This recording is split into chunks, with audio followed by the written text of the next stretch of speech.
There was 5 minutes on the Jack Paar program. Now, a lot of people go back and watch.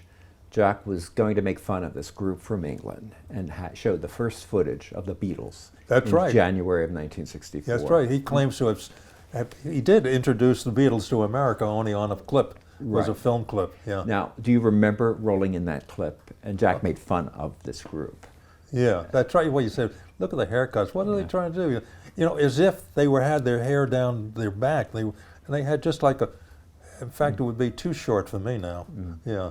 But in many ways, it was his rivalry with Ed Sullivan too, because he knew that the group had signed with Sullivan. Oh yeah, Could you talk about that I relationship? have to say that if there was anything different, there was the combat Sullivan and Paar, which was funny, and it's been significant in a way for me anyway, because I worked in that theater afterwards, Ed Sullivan Theater.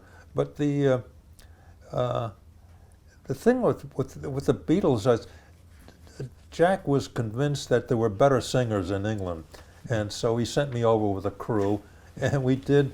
I think they called the Beastie Boys. It was a group. They were fairly good. They were fairly well known, and we went to their house. They had a row house in a very exclusive part of London, and we interviewed the neighbors who complained about all the noise they were making, and we shot them doing a number, and then Jack introduced us as here's something that the Beach Boys can't. I mean, the Beach Boys, my favorite actually.